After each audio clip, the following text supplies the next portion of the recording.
Hello bachcho, let's see the question. In the circuit shown in figure, initially K1 is closed and K2 is open for a long time. Then K1 was open and K2 was closed.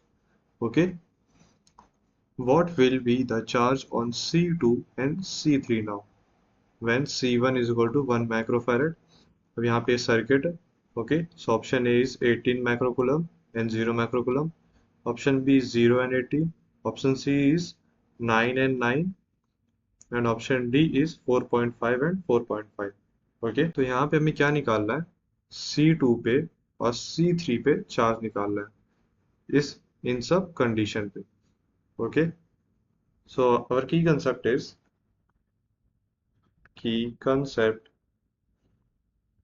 Q is equal to C into E.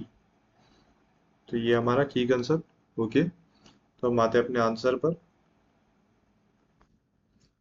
तो यहाँ पे एक C1 है, एक C2 है और एक C3 है. तो सबसे पहले K1 क्लोज्ड है एंड K2 ओपन है. ये ओपन है. और अगर हम मान लेते कि एक चार्ज है Q. ओके, तो एक चार्ज है Q. तो अगर ये चार्ज यहाँ से ऐसे जाता है तो वो ऐसे जाएगा नीचे, क्योंकि ये तो ओपन है तो यहाँ जाएगा नहीं. तो ये ऐसे नीचे जाएगा और यहाँ पे चार्ज हो जाएगा 0. ओके, तो यहाँ पे हो जाएगा Q3 इज इक्वल टू 0. और जब चार्ज ये दोनों में जाएगा तो ये दोनों सीरीज हो जाएंगे. C1 एंड C2 सीरीज हो जाएंगे. तो ये क्या हो जाएगा? C equivalent is equal to C1 into C2 upon C1 plus C2. तो यहाँ पे क्या आ जाएगा? 6C into 3C upon 6C plus 3C. तो C इक्विवेलेंट आ गया 2C. ओके, और C का मतलब 1 माइक्रोफैराड है तो ये हो गया 2 माइक्रोफैराड. अब कौन सा केस निकालना है? अब K जो है वो ओपन रहेगा और K2 जो है K1 ओपन रहेगा और K2 जो है वो क्लोज रहेगा. तो अब क्या हो जाएगा? C1 में जितना चार्ज था वो उतना ही रहेगा, लेकिन चार्ज है कितना वो भी हम निकाल लेते हैं. तो Q is equal to C into E. तो ये हो गया 2 और E कितना है? 9. तो चार्ज आ गया 18 माइक्रो कूलम. तो ये चार्ज आ गया.